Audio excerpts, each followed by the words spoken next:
Okay, this is our second of 4 episodes we're taping today. Jesus. I said that to myself. What a terrible intro. Woo! Coming up on Beaks, we've got falcons. Are these guys like the fastest birds in the air when they dive? They are the fastest animal on this planet. Oh, yes. Falcons with their own beer. Last year, we started up a partnership with a brewery, of all things, in Richmond called Triple Crossing. And Here we go. Here comes the beer. I'm so happy that Megan is on the show. Hey, everybody. Welcome back to Beaks. I'm David Schechter, your host. This is the show where we look at bird cam videos. We have some laughs here, some pretty good laughs sometimes. And also we have real science about birds. And so we hope you're going to enjoy this episode. Joining me right now at the table are my two friends, John and Tim. You got it right. I mean, this time. it was a real struggle. It took you 3 tries. I'm glad but you guys are here. And Dr. Jim Bednarz, University of North Texas, our resident ornithologist. Make sure that you like and subscribe to our new show. We'd love to have you along for the ride. We have been getting some, I would say, fair number of comments on our channel now. And I thought it would be a good time to just kind of go through those. Oh, I was told we weren't going to Read do a few this. of those. Something like, this is from Mary Jane Cooper 5666 says, we could have done without the 2 clowns. All right, so that's clearly a reference to Eric and Adam. And that's you guys? You guys are the 2 clowns? I thought what I would do to get started here is this is a real back and forth between a viewer and somebody at this table. Oh, God. So this is for you, John, and this is for you, Tim. Just go ahead and read the assigned. Who's first? Read the assigned name in the script. Let's see how We're doing a playlet? Yeah, let's do a little table. So you read. want me to go first then? Well, if that's your name, then go first. Okay, this was a disgusting waste of video and my time. And that was about 2 minutes before I shut it off. Precious time I will never get back. In your time-wasted column, don't forget to include the time you took to write this comment. Who wrote that, by the way? Oh, I wrote that. I didn't know we were disclosing that. And then the response? It's not a great show where the talent is attacking the observers. But Disagree. Disagree. All right, and then what a jerk. You return to this disgusting waste of video and time to waste yet more time. Deborah, free yourself of these shackles. Put Beaks behind you. Yeah, Tim, I don't know, is this a good way to treat the customer? I can't help myself when I see someone in the comments say that. Like, the smart move is just to move on. Yes. And I guess I'm not smart. Can I float an alternative theory? Yeah, of course you That can. other people don't think we're funny. It's a distinct possibility. I think the far more likely one. Here's a message from Nico76. Enjoyed the podcast. Dr. Jim was very knowledgeable about eagles. Of course. Jenny from Big Bear Eagle Group was also great. Y'all had me cracking up. Keep up the good work. Definitely subscribing. Excellent. Jim, thank you for saving us from ourselves. Yeah. Let's take a trip now to Richmond, Virginia. We've got some peregrine falcons brought to us by the Virginia Department of Wildlife Resources, which is providing video for the next 3 episodes. And if you look at this building, it's the Riverfront Plaza West Tower building. Jim, what are we seeing right now? Those are fledglings. I think they're about a week old. When I say a week week? old, a week from leaving the nest. Oh. And the male is on the left. The male is smaller than the females. The females are about 40% by weight heavier than the males. So they're still buddy siblings right there, and they're just chilling, I guess. And these guys have been captured, obviously, and then tagged. Yeah, They've got jewelry. Yes, before they were able to fly, that's when the Megan and her team at the Virginia Wildlife Agency managed to capture them, hand capture them, and band them and measure them. I think what's interesting here is compared to what we've been talking about is that these birds are on top of a building. They're standing on a light. Urban birds. Urban birds.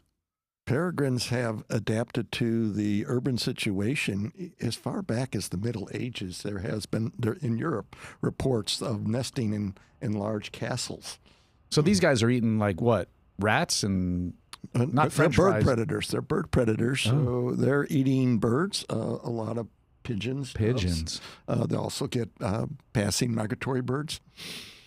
I love how they move their heads. Yeah.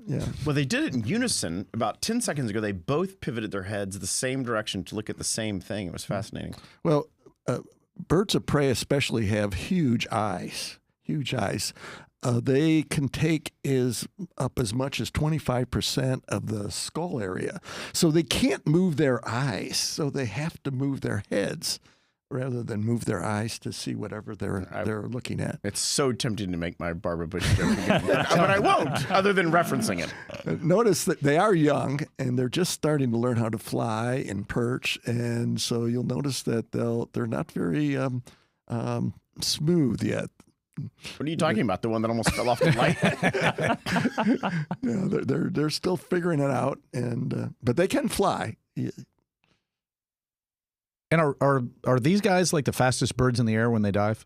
They are the fastest birds. They are the fastest animal on this planet. Oh, yes. How fast, Jim? How did you know that? Well, because I'm a dork. It's really hard to measure a bird diving down vertically. I did see where they dropped a bird and they had a lure attracting it, and they had a skydiver in free fall measuring the velocity. It got up to 190 miles an hour. Okay, wait. So if I can really bog down here, the difference between a human falling and a bird falling is that a human is not aerodynamic. A bird is designed to go faster through the air than a human. Falling. Why would that be, Tim? Yeah. Why would that they be? can fold their wings. They fold their wings get really aerodynamic. Right. Okay? And a skydiver can do that too by changing positions. All right. So our guess is close to 200 miles an hour. Yeah. That's awesome. And also that birds are better at flying than humans, I think is thank what you, you're trying to get to, Tim. Thank you. The birds don't need a parachute to pull out of it. But birds can't do math, Adam. Okay, now they're playing. They're playing. And again, you can see the female on the left is much noticeably larger than the male on the right. And this playing is like, Jim, am I wrong? This playing is a prelude to actually fighting. Yeah? Not with each other, but like they're doing things together that eventually they're learning skills that they will eventually apply to other birds. Absolutely, but I would focus more on their ability to hunt and forage. So later on when they reach sexual maturity, they might have to fight for a breeding opportunity. I learned everything from my sister. All my moves I learned from my sister like 5 years ago. I know that sounds weird. Don't judge me. And peregrine, we're always judging you, John. In peregrine falcon culture, the female is the dominant gender. So she can beat up her brother. So if you run a building and all of a sudden you know that you have falcons nesting on the top of it, this must present some kind of challenges for the people who have to maintain the building, because now these things have to be protected and watched out for. Yeah, Jim? Well, they have to be protected, so you couldn't kill them. You couldn't purposely harass them because they are protected by federal law and in most places state law as well. I think an owner could probably somewhat ignore them as long as they don't negatively impact them. Not causing problems. But I think a lot of owners, such as the owner of this building, is supporting it. Well, yeah, they set up the camera, right? They set up the camera. Yeah. They allowed the Virginia Department of Wildlife put a nest box in there, which is probably going to be safer. They got a rent abatement. I think triple net. That's probably why they can use the gym. They got Cap some rates and TNI vacancy rents are probably $1,000 a month. It's a good deal. How do these birds end up? I mean, obviously, this is not where their natural habitat is. How do they end up here? Well, their natural habitat are huge vertical cliffs. And a building sort of looks like a huge vertical cliff. So hence, in the 1500s, peregrines occasionally set up shop at an old castle with a 200-foot wall. But back in the Middle Ages, so if you were a falconer, is this the type of falcon that you would train? Yeah, this is very popular falconers because they kill large prey and their flight maneuvers are incredible to watch. So what's going on with the wings right now? They're just doing a stretch right now, and a very common comfort movement. Okay, now it sees something, and that's why it's bobbing its head to get a better look. I love this shot. Right up there in the top of the building. And they're learning how to hunt. Right now, they're still being fed by their And parents. stealing someone's ATM pin is what he's doing. He's just looking down at the top. Looking down and Got getting great eyesight. getting unbelievable ATM pin surveillance. Jim, what's the I asked this before, but how do they end up, like, are we doing things that make sure that they can survive up there, or that they're there in the first place? Well, when peregrines were the population was adversely affected by DDT in the 50s, 60s. About 1979, the population was rock bottom. There was an estimated 39 pairs in the lower 48. Wow. We thought they were on the verge of absolute extinction. They were one of the first classified endangered federal species. A lot of money went into trying to recover the peregrine falcon, including procedures where we hacked them out of natural cliffs as well as buildings, because there were records of use in buildings in cities as well.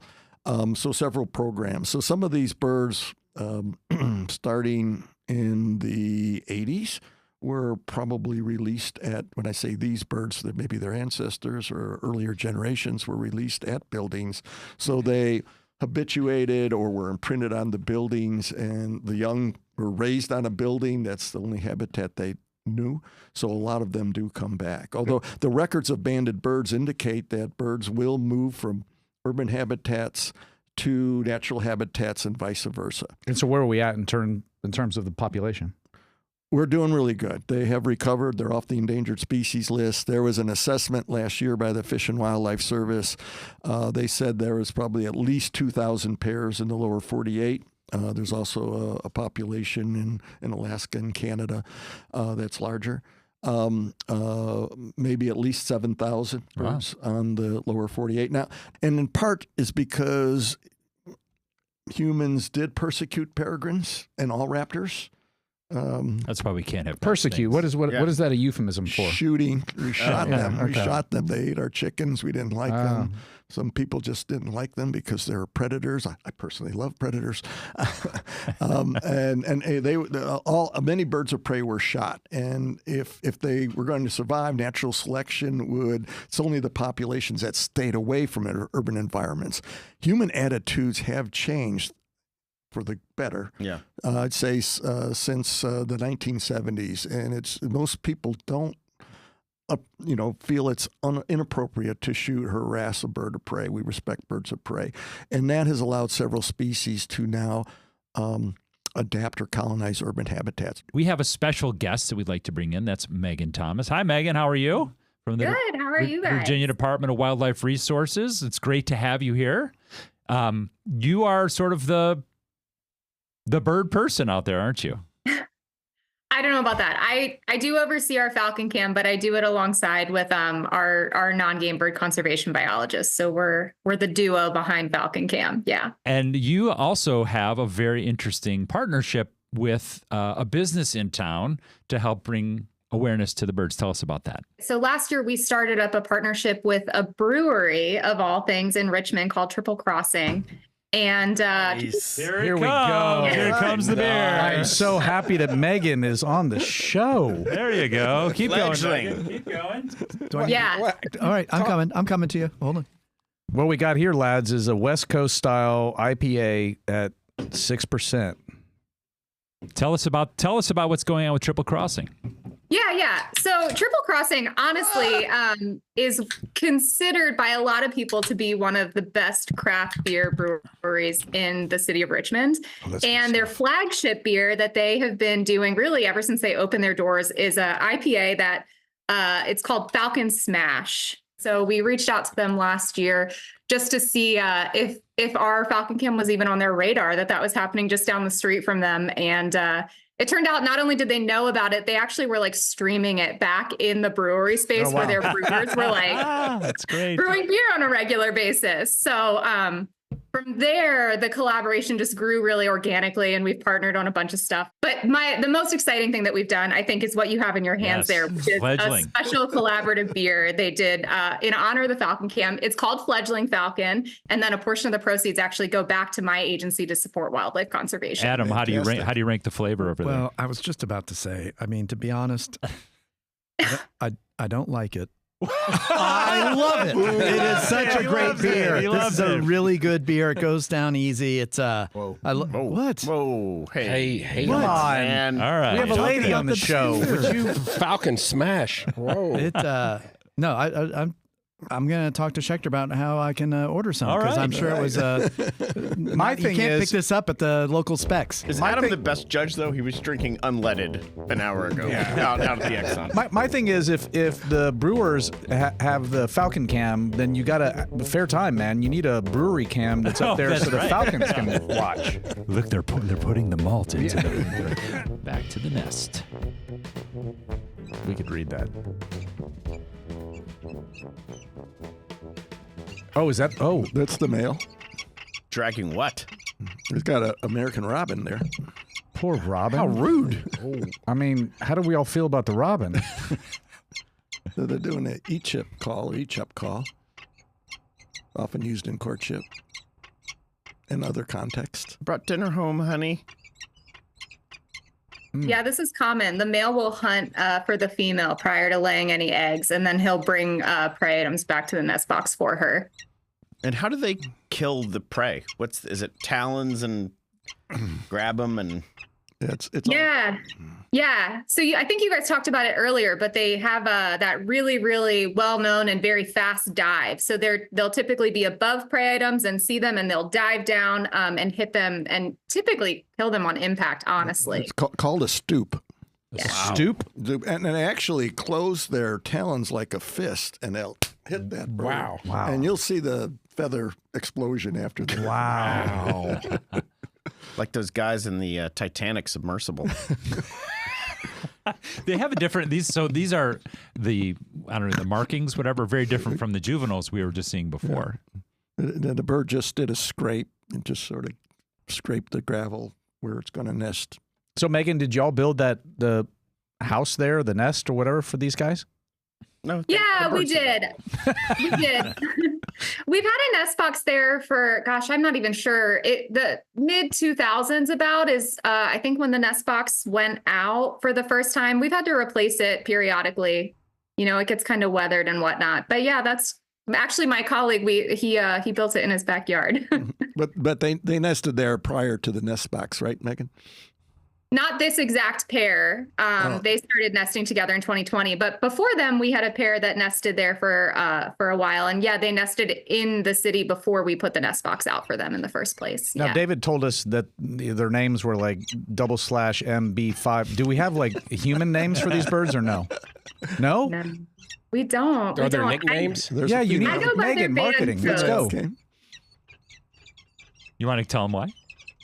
Sure. I don't know. Banding is a really, really important conservation and management technique, to be honest. And so there's no other peregrine falcons in the world that have that 4-letter kind of combination. So it's just as much of an individual identity as a name is. But I'm always sensitive to making sure that people don't get the impression that they're pets, right? Or they're not like animals in a zoo or anything. At the end of the day, they're wild animals. So a name is kind of, I don't know, I just associate it more with pets. I'll tell you the other thing, though. I get emails every year from people who are like, oh, I named the birds, blah, blah, blah, blah, blah. You should consider that. And this way, it lets everybody name them whatever they want, right? Yeah. So, I mean, Eric, that's why your dad named you X22C, because he knew what kind of dad he was going to be. He knew Eric would be a wild animal. He did. Adam, what's the word for treating an animal like a person? Isn't it like anthropomorphizing? Yeah. Well said. That is a hard word to say. It is. It's going to be the theme. And also, Ambidextrous. for Tim to be so human-centric and focused, not so too surprised. how old is this pair compared to what we saw at the beginning of the show? The birds at the beginning were fledglings, so they were probably 55 days old. So I'll have to rely on Megan to tell us the history of these individuals, the adults. Yeah. So those fledglings, they would have been about, I would say 45 to 50 days old. So yeah, I think you're like right on the money with that. The adults, the female 95AK, she was hatched in 2018, actually on top of bridge in Delaware. So she hatched out in 2018, and then her mate, 59 BM, he was hatched in 2019. John, from Virginia. What would you 59 BM and 95 AK? I mean, can you do anything with that? Is there a marketing opportunity there? I don't think there's much of one, and I don't think there's an incentive to do it for the reason Megan said. We don't want to humanize them. You're so sensitive about these things. When did John turn into this John? This is earnest John. I don't like it. I'm not used to it. It's very unsettling. At that age, I would put them in young adult category. Young adult. So they probably have a good 10 years of. Ooh, we got a new breeding box, life. Jim. Look at that. Whoa. The wood is all brand new. We had an We upgrade. switched videos. This is what's about to happen in my kitchen. This is like February. I think brand new wood is what's happening with Jackie and Shadow potentially. This is early courtship period. So I think our sequencing's off of there. Yeah, it is a little bit. Yeah. Jim. Oh my God. Something is getting messed up in this video. Look at that. Look at that thing. That thing. What is that? That's not going to make it. A blood transfusion is not going to save that bird. It looks like a you think that's a stuffed bird, Adam? Yeah, just a So it's a comfort bird. comfort bird, so it can sleep at night. Oh my. That's so sweet, actually. So violent. I did that to the neighbor's kid, and no one was sympathetic. There's the pair. Wait, what's this? What's There's happening? the pair. Okay, this is pre-egg laying, and they're just checking out the nest box. Jim, I was handsome actually bird. listening to you. What did you say that bird was? A shore bird? It looked like a shore bird. Maybe a Does Megan know? semi-palmated plover. Megan knows. It was a killdeer. It was a killdeer. I was she thinking knows. I That's couldn't what I tell if it was was a gonna say. killdeer or plover. Yeah. Looked like a killed bird. It's so beautiful. They're so amazing. Look at them flying. Look at that shot. Megan, did you take these pictures? Excellent photos. Who took these? No. Is this Duke Cannon, whatever his name is? This was actually our agency photographer who, fun fact, her name is also Megan. So, hey, Megan. Megan did take Is she a photos. MEGHAN though? Do we have a different spelling? She is. She's MEG. That's what I thought. That's what I How thought. did you know that? Well, How did you know The that? way I she can tell by pronounced looking it. at her. You could tell by the way she pronounced it. Yep. Megan, thank you for joining us. We'll see you back here in a little bit. And we just want to thank you for sharing this incredible video of these peregrines with us. Thank you. And putting up with these characters. That was fabulous. Thank you, Thanks, Megan. Megan. Appreciate it, Megan. Thank you. And before we go, we've got a little bit more from the mailbag. This is from X-JJ9ZS. What's that? One of the birds? That person has been banded. You're all in It's a tag. banded bird. Yeah. These guys are not funny, and worse, they think they are. She's right. Mary Jane 6269. You're right. So what I don't think that found these my people, burner. what these people don't understand is like none of us are making any money on this. We do it for our own. me. Oh wait a minute, are you getting paid? I'm getting paid Son of a in gun. hugs, in Schechter hugs, I haven't gotten a hug. Schechter buck hugs. We're gonna do one We're more. doing this for our own entertainment. We're going to so- do one more dramatic reading. Oh, God. Tim is going to play the role of Diane Phoenix, Well, this is me. and John is going to play the role of Tim, responding. All right, so I go to- first? to Diane. Well, let me get So- bald and fat. Hold on. All right, let's hear from Magic. All right, so I go first. Commenter Diane Phoenix says, I have the better line. This is my first visit Ty your channel. yeah.